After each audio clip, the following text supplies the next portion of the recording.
No, I can't see. All right, hopefully they'll be getting on. Okay. I'll let them. Yep. Yeah, the year of learning, Sue and Arnie Gorelick, in memory of Malka Perlman, Philip Mann, and Yisrael David ben Arav Tzvi Hirsch, Beryl ben Arav Tzvi Hirsch, Yosef Meir ben Arav Tzvi Hirsch, and Yerivka Pearl Lasner bas Arav Tzvi Hirsch. Memory of family murdered in the Holocaust. Arav Tzvi Hirsch ben Shlomo Yaakov, Sarah bat Ephraim, Yisrael David ben Arav Tzvi Hirsch, Ephraim ben Arav Tzvi Hirsch, Adia bas Arav Tzvi Hirsch, Miriam bas Arav Tzvi Hirsch, Pesel bas Arav Tzvi Hirsch, Shalom ben Arav Tzvi Hirsch, Shlomo Yaakov ben Arav Tzvi Hirsch, Shmuel ben Arav Tzvi Hirsch. Cheryl Schur, her children and grandchildren, in memory of her uncle, founding member of BRS, Dr. Israel Brook, Yisrael ben Arav Akiva. Marsha Federbush and family, in memory of her husband, Dr. Uriel Paul Federbush, Uriel Pinchas ben Arav Shimon. Sharon and Fred Lisker, their family and many friends, in memory of her dear mom, Harriet Friedman, and Bas Yaakov. Leslie and Gail Kaplan, in memory of their parents, Harry and Marjorie Sedale, Irving and Pearl Kaplan. Friends of Avi Gitler, Avram Meir ben Shimon, and Martha Gitler, China Bas Yeshaya. Friends of Toby Paris, Sarah Tova bat Yisrael Dov. Friends of Malka Levy, Malka bat Yosef. Friends of Joe Wolf, Yosef ben Chaim. The many friends of Dr. Marvin Blush, Moshe Shalom ben Yitzchak Halevi. Days of Learning, sponsored by Sandy and Sid Goldschmidt, in honor of Stephen Vigdor, completing all of Shas. May continue learning in good health for many years to come.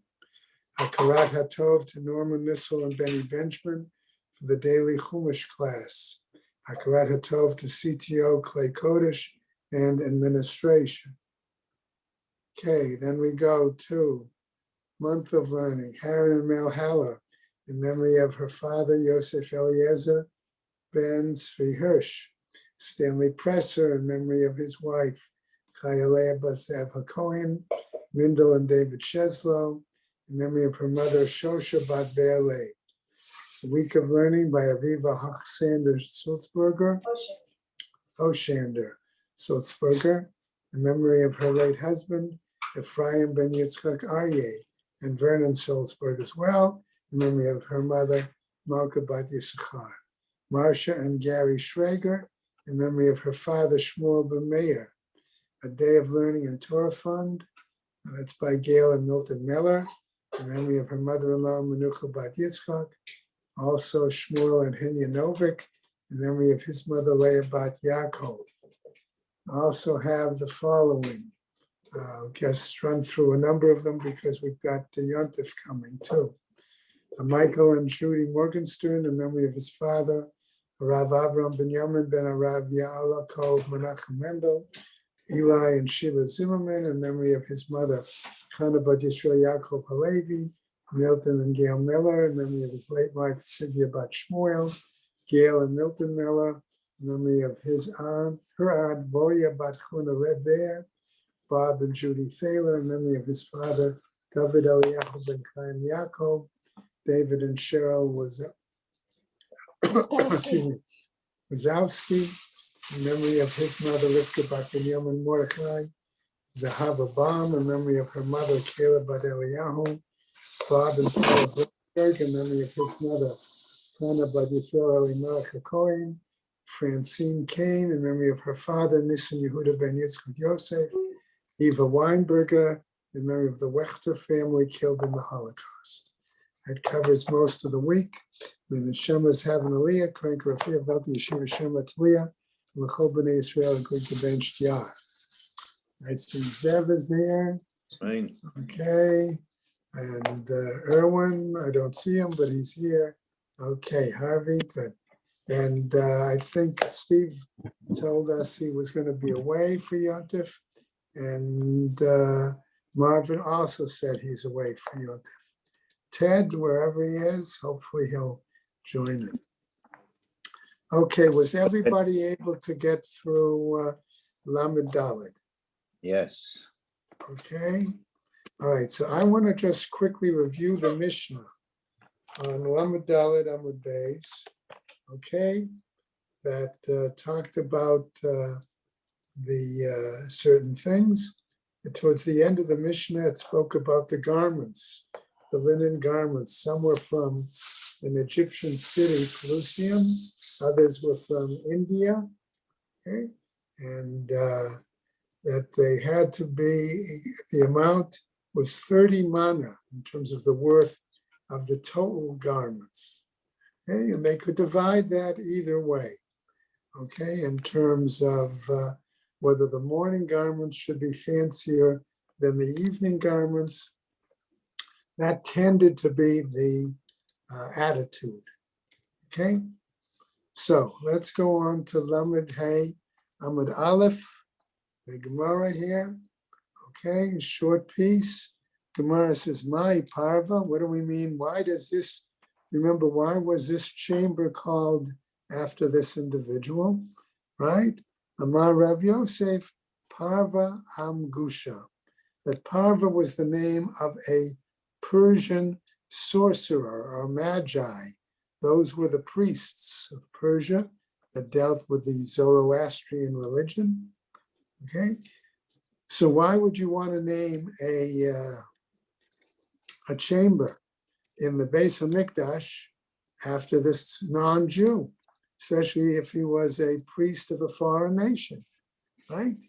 So it goes on to say, right, to tell us a little bit, okay, yes, that eventually, according to one source, okay, he was caught.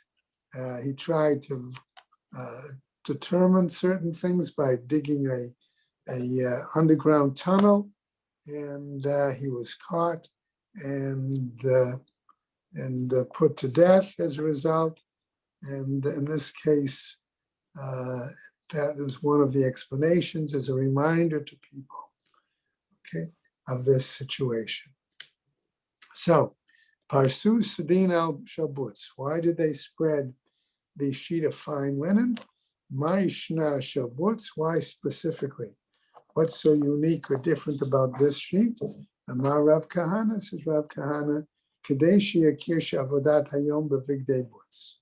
It's a reminder, okay, to the high priest that certain parts of the avoda had to be done wearing a garment of fine linen. And you remember we mentioned that whole issue that the rabbis gave an explanation. Why not the golden garments? Because of the golden calf issue, that you cannot use senegor, cannot become categor, that one who is a form of defense, atonement, cannot be brought under circumstances reflecting the bad situation of the ego hazahah. Okay, so it says then, B'shachar hayalovesh plusin shel shmona asar.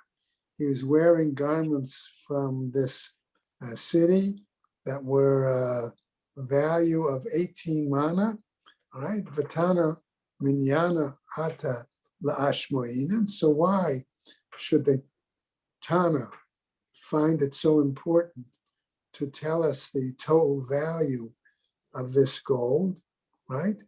HaKamash Malan comes to teach us the Batsir Mehani Lana'ave, that less than a total of 30 mana, the garments could not be considered valid, appropriate.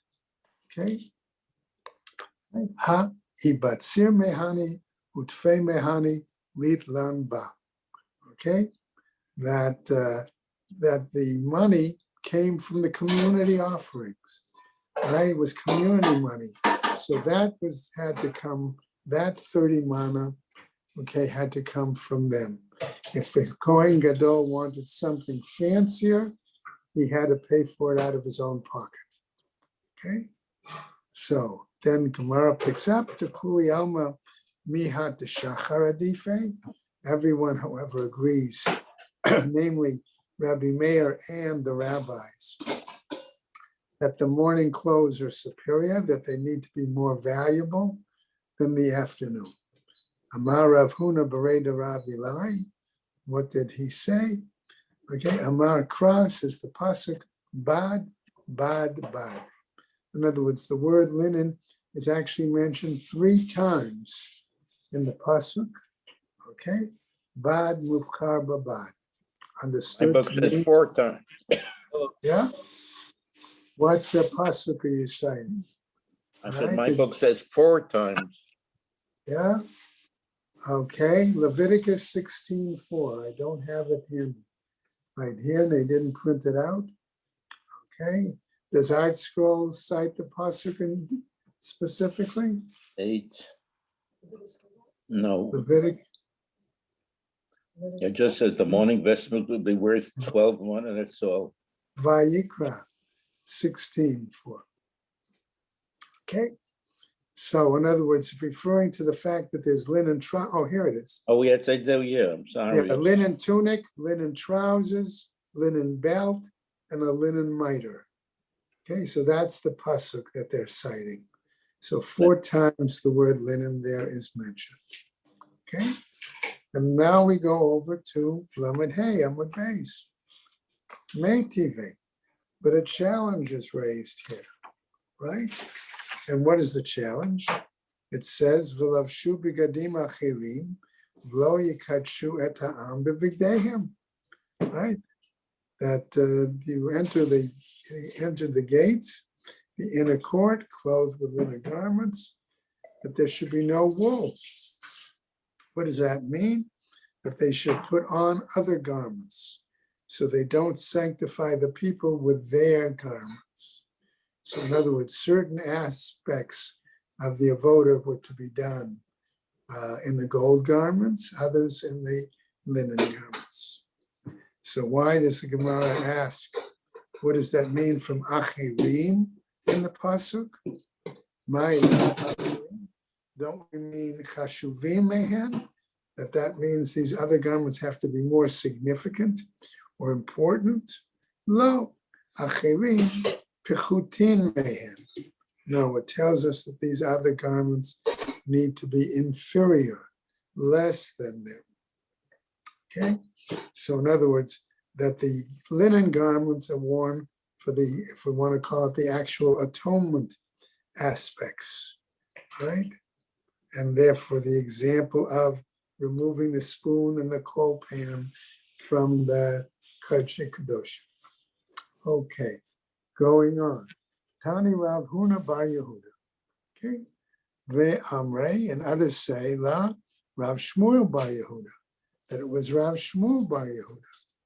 Achar shekalta avodat tzibor, kohen she'asta lo imo katonet, lovsha, that after he's done the priestly service, if his mother made him a tunic, he can perform it and put it on for whatever individual private service he has to do. Okay? V'oved ba'avodat yachid, and he can carry out then his individual worship. Okay? So, what does that imply? We'll see. Ubavad shim serena l'tzibor.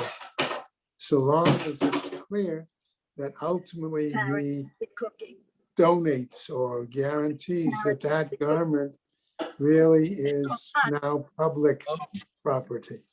Pshita, isn't that obvious, says the Gemara, that he transfers it to the possession of the public. Mahu detema. What are you trying to tell us with this? Nichush shema lo yim serena yafeh.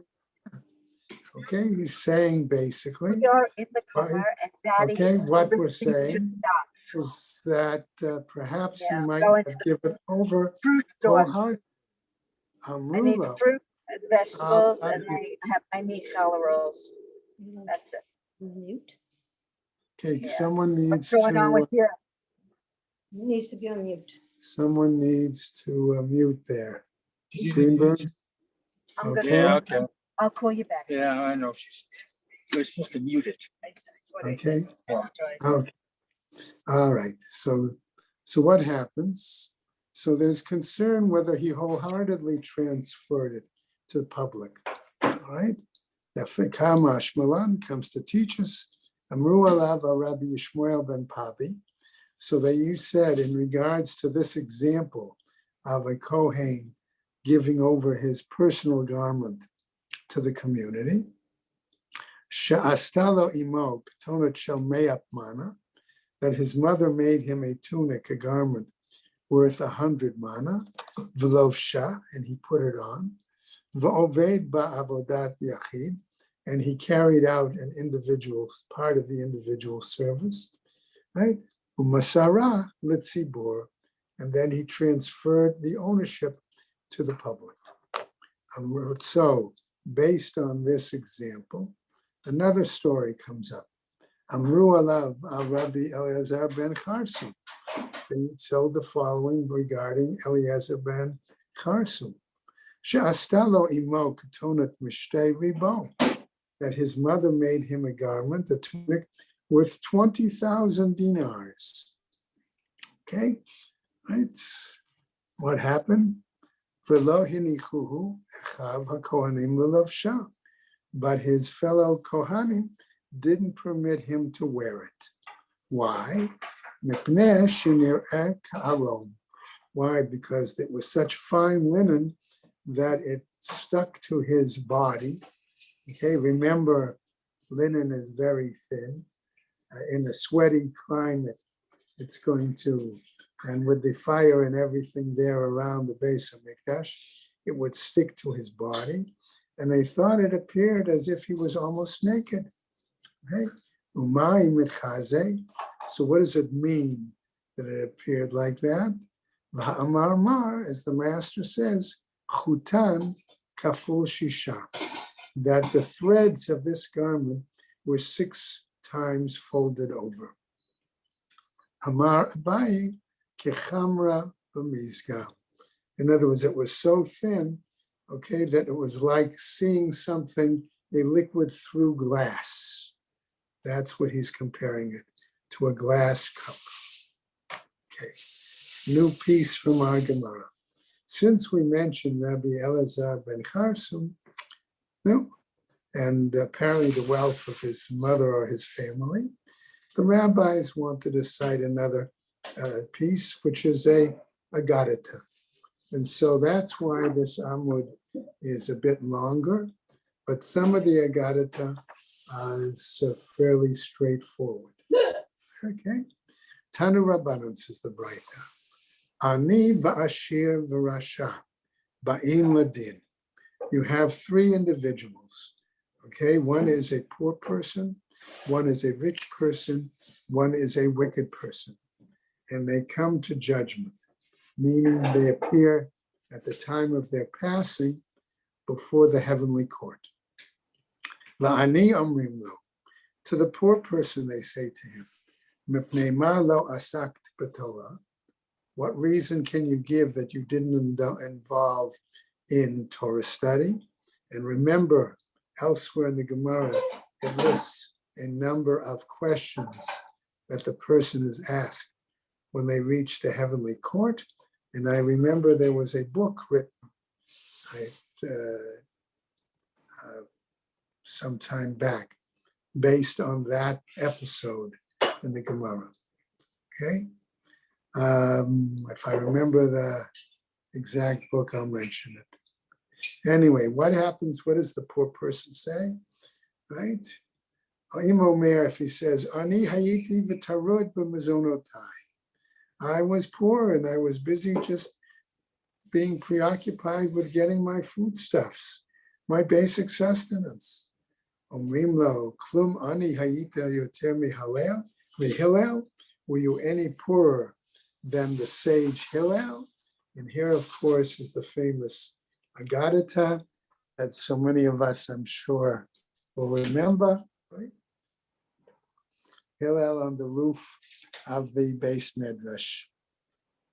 Amru alav al Hillel, hazaken, shebechol yom v'yom haya oseh u'mishtachker b'trapa'ik. All right, that every day Hillel would work and he would earn a certain amount of money, okay, half of which Chetzio haya noten l'shomer beit hamidrash, and Hillel was a wood chopper. So half the money he earned, he would give to the guard at the base of Midrash. V'chetzio leparnesato leparnesat anshe beito, and the other half he would use for the sustenance of himself and his family. Okay, the story of the guard. We'll see if we have time. We'll come back to that. Okay. Pam echad lo matza lehishtaker. One day he didn't earn enough. V'lo henichu shomer beit midrash likanes, and the guard at the study hall didn't permit him to enter. Okay, in other words, he couldn't afford the tuition. Right? Alav v'nitlav v'yashav al pi aruba. He went and climbed up, and he sat by the sun, the window. Okay, the skylight. Okay, on the roof, in order to Kadesh Yishma Divrei Elokim Chaim Mipi Shmaya V'Avtalio, in order to hear Torah from the mouths of Shmaya V'Avtalio. Amru, when they said, Oto Hayom Erev Shabbat Haya. That day was Friday afternoon. Utkfat Tevet Hayta, and it was the season of Tevet. In other words, it was winter. V'yarad alav sheleg min hashamayim, and snow fell from heaven. Uk'she'ala amud hashachar amar lo shmaya la'avtalyon, and in the morning, when they came back in, the sages, to give shiurim and daven, Shmaya says to Avtalyon, Avtalyon achi, b'chol yom habayit me'ir. Every day, normally, the house is sunny, there's light, right? V'hayom afel, and today it's dark, it's cloudy. Shema yom ha'me'unanhu, perhaps it's a cloudy day. Hitzigo einehem, they lifted up their eyes and looked. V'ra'u demot adam ba'aruba, and they saw the figure of a man on the skylight. Alu umatsu alav rom shalosh amot sheleg. And they went up and they found 3 cubits high of snow covering him. Apparently it was a drift, let's assume for the moment. Okay, what happens? Pirakuhu, they took him down, Veherchitzuhu, and they washed him up, right? Vesichuhu, they smeared him with oil to warm him up. Oshivu keneged hamidura, and they even sat him opposite a fire. Okay, Amru, and they said, Ra'ui zelech halel alav et Shabbat, and that this man is worthy of our desecration of Shabbat to save his life. Okay? So the implication, of course, very quickly, is that ultimately, okay, that story talks about not only pikuach nefesh on Shabbat, and it becomes an important lesson for that, but it also tells us that ultimately, generations, 1 or 2 generations later, they felt that it was necessary to remove the requirement of paying to come to the Beit Midrash. Okay, that was done. Okay, Rabban Gamliel, by the way, was the one who did that. Okay, second piece of Agadata. Ashir Omrimlo, the rich man. What do they say about him? Right? Why didn't you spend time engaged in Torah study? Right?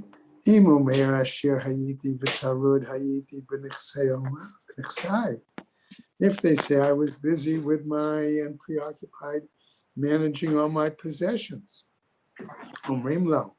they say to him, Klum Ashir Hayita Yoter mi Rabbi Elazar, were you any richer than this same Rabbi Elazar ben Charsum that we referred to earlier?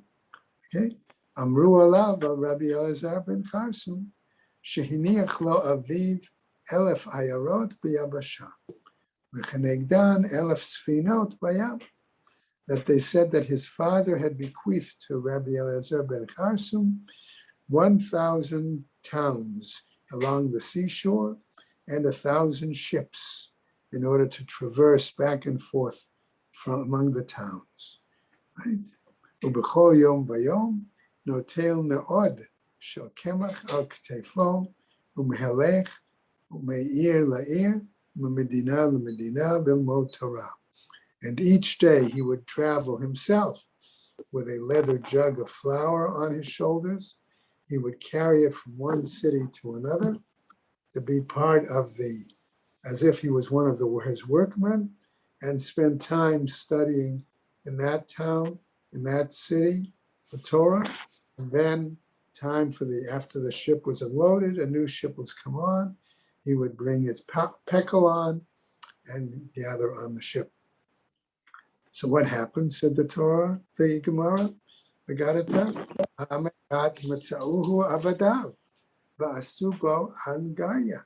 One time, some of the villages of one of the communities found him. They didn't know who it was, right? They thought he was a resident of the town, and they pressed him into service. In other words, they made him a forced worker. Amar lehen b'vakasha miken, henichuni ve'elech lilmod Torah. He beseeched them, let me go and study Torah. Amrulo, and they said to him, Chaye Rabbi Elazar ben Charsum, by the life of Rabbi Chali Eliezer ben Charsum, taking an oath, she'ein manichin otcha, we're not going to let you go. Umiyamav lo halach v'ra'a otav. From that day on, he never went and saw, in other words, checked on all his possessions and his properties. But rather, he went and spent his days in the base midrash studying Torah day and night. Now we get to the third example in the Gemara.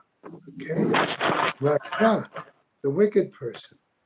Omrim lo, what do they say to him? Mipnei ma lo asakta b'Torah. Why did you not engage in Torah study? Imamar, if he says to them, Na'eh hayiti v'tarud b'yitzri haya. Omrim lo. If he said, I was indulging my physical needs, I was good looking, I was preoccupied with my evil inclinations, temptations, what do they say to him? Omrim lo, klum na Yosef. Okay, everybody all right there? Did someone, where's all that noise coming from? I don't know. It was coming from me. I was having trouble logging on this morning, and I went on my phone and on the computer at the same time. I apologize. Okay, you all right? Yeah. Okay. Can't you turn the sound, Yeah, he put adjusted. yourself on mute? Yeah, no, Yeah, I couldn't do it. I had trouble with my computer. Okay. All right. So we're on what? The Lamed Hey Amud Beis, Steve. Okay, we saw, okay. I know you're on mute. Okay. Okay, so what happens? They asked this, the wicked person. All right, why didn't he involve himself in Torah study? Okay, he said, I was handsome and I was indulging in my physical pursuits. Okay, so it says, were you any more handsome than Yosef? Amru alav al Yosef HaTzadik. And so they said the following about Yosef the righteous. B'chol yom v'yom hayta eshet Potifar mishadalto b'dvarim. Every day the wife of Potiphar tried to seduce him with words. Right? Bigadim shalav shalo shachrit, lo lav shalo arvit. Clothes that she wore in the morning, she didn't wear in the evening. Begadim shalav shalo arvi, lo lav shalo shachri. And clothes that she wore to sort of entice him in the evening, she didn't wear in the morning. Okay? Amralo. So he said to her, she said to him, Hishamali. He said, listen to me. In other words, submit to me. Amarla, love, no. Amralo, she said to him, Hareini chovashtecha b'veit ha'asurim. I'll have you incarcerated in the prison. Amarla, he said to her, Hashem atir asurim. All right, that Hashem releases prisoners. Hareini kofefet komatcha, she said, I'll make you bend over with suffering. Right? He answered her, Hashem zukeif kefufim, that Hashem straightens up those who are bent over. Right? Hareini misamei et einecha, I'll blind your eyes, she said. And he answered her, Hashem pokech ivrim, that Hashem opens the eyes of the blind. Natnalo elef kikare kesef l'shmoa eleha. She gave him thousands of talents of silver to submit to her. L'shkav etzla liyotima, right, to lie with her, to be with her. V'lo ratzah l'shmoa eleha. And he refused. He was not willing to submit to her. Now, what does it mean? Why does the pasuk say lishkav etzla v'liyotima? Isn't that basically the same idea? So the drasha goes, lishkav etzla, to lie with her, means ba'olam hazeh, in this world. Liyot ima, to be with her, le'olam haba, in the world to come. Therefore, that's why he refused. So the Gemara now tells us to conclude this section of Agadata, Nimtza Hillel Mechayev et ha'aniyim, Rabbi Elazar ben Harsum Mechayev et ha'ashirim, Yosef Mechayev et ha'rishayim. And thus we see that based on those models, Hillel shows that the poor are obligated to study, Rabbi Elazar ben Harsum that the rich are obligated to study, and Yosef, that even the wicked are obligated to study Torah. Okay, let's go on with this new Mishnah. How can they say that Yosef represents the wicked? He was not wicked. Right. Well, he's an example for those that claim that their personal beauty is such that they have to fulfill all of their physical needs. Okay, that's the example. It must be very tough. Right, would make a good movie, right? Okay, we could figure out who would play Pharaoh, right? Who would play Potiphar's wife? Who would play Yosef? I don't know. Maybe Brad Pitt, who knows? Okay, Matnitin, our Mishnah. We're now back to our real material, so to speak, the order of the avoda, right? And for the Kohen Gadol on Yom Kippur. Excuse me. Now, remember we dealt with the first, we said that there were five. Let's call them five aspects. Okay, the first was the tamid. We dealt with that. The second was going to be now what we're going to come to, and that's what this Mishnah I'm suggesting is going to deal with. Matnit. Okay, balo etzel paro. The Kohen Gadol would come now, all right, and he would stand next to his bull, all right? Right? What was this bull? Namely, that he, of course, would wash his hands and feet first, remove the golden garments, immerse in the mikvah, come up, put on linen garments, wash his hands and feet again, all that's in between. And now he comes to stand by the bull, which is part of his personal sacrifice, again. And they're going to tell us the position of the animal, the position of the Kohen Gadol, things like that. Okay? Balo etzel paro. He comes and stands by his bull. Uparo haya omed bein ha'ulam v'lamizbeach. And the bull was standing between the ulam, in other words, the what we'll call the entrance hall of the Beis Hamikdash. Okay, if you think of the Beis Hamikdash as what I'm going to say for a moment, an upside down T. Okay, so the T is at the bottom, and then the leg is going up. Right, so the ulam is the base there, the bottom part, and then you have the rest of the part, and that's divided up between the Kodashim and the Kodesh Kodashim. So he comes outside, and this is between the Ulam and the Mizbeach. And what happens? The animal is situated. Rosho ledarom upanav lema'arav. The head, okay, is such that the head of the animal is facing south, but its face, well, is towards the west. And the Kohen Gadol stands next to the animal. B'hakohen omed b'mizrach. The Kohen is standing in the east.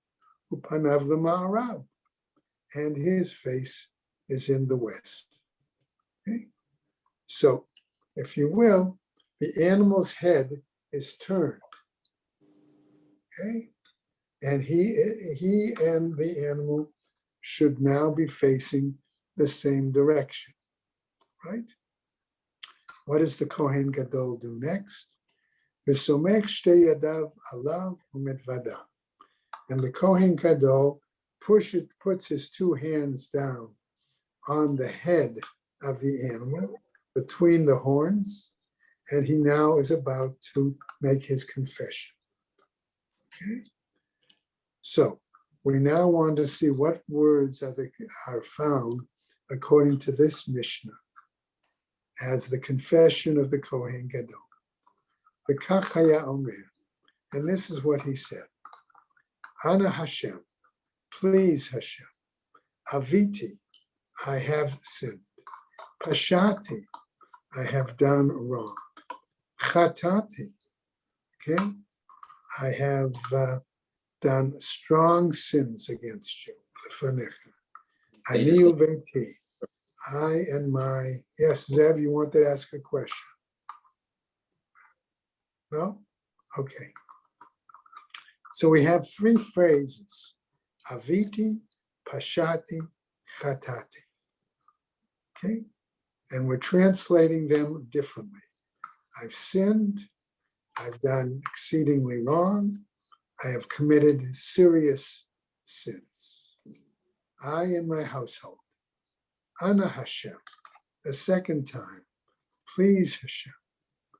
Kaperna la'avonot, l'psha'im, l'chataim. Okay, atone. I'm going to accept my atonement, right? For the sins and the wrongdoing and the acts, okay? Sha'aviti v'shepashati v'shechatati, okay? Lefanecha ani uveti, okay? So again, notice the order. Avonot, Psha'im, Chataim. Both at the outset, in the list, and then again at the end. So 3 times he says the same order of, let's say, sins. I'm pointing this out for a reason. Kakatu b'Torat Moshe Avdecha, as was written in the Torah of Moshe, your servant, Ki bayom hazeh yichaper v'gomer. Right? So that on that day, as Moses said, they will seek atonement. Vahen onmin achala, and the people answer after his confession, Baruch Shem Kavod Malchuto Li'olam Va'ed. Blessed be the name of his glorious kingdom forever and all time. Now, I'm going to continue a little bit more, if that's okay. because I think it'll make it easier since guys have 2 days of Yontif and we'll have to work on it on your own. I think it's interesting that the priest is able to go and seek pardon for his family. Right. Well, you remember in Neva Beiti, and remember we always said that the requirement therefore was that the Kohen Gadol had to be married. Okay. All right. So we'll just go a little bit further just to pick up and make it smoother for everybody. So the Gemara asks on this Mishnah, Man shamat le the amar bein ha'olam v'lam mizbeach tzafon. If this animal, this bull, is supposed to be kodshe kadoshim, we've been taught that it has to be slaughtered in the northern part of the Azara. Okay, how then can you say that this is being done between the Ulam and the Mizbeach? Right.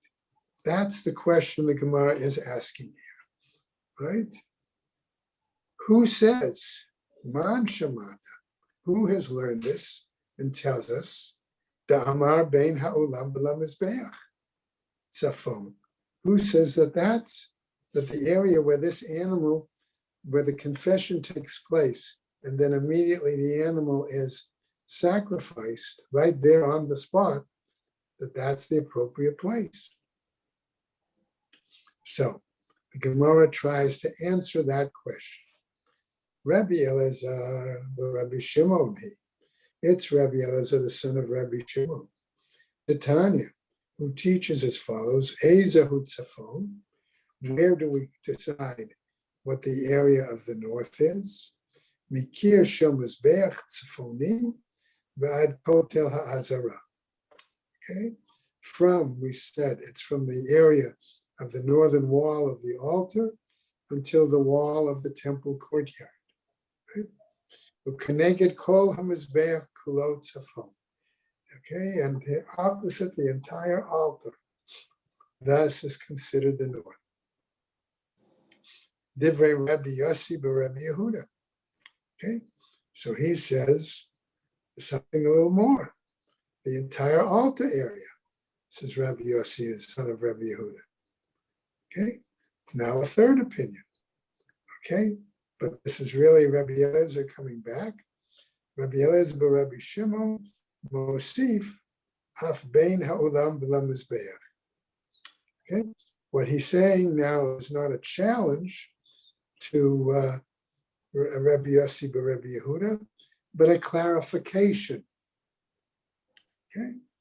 On the other hand, now our third opinion. Rabbi Yehuda, Rabbi Mosif, af makom drisat raglei hakohanim, af makom drisat raglei Yisrael. Rabbi actually says it's the whole area, almost the entire Azara, where the priests walk, where the Israelites walk, that's the area of the north.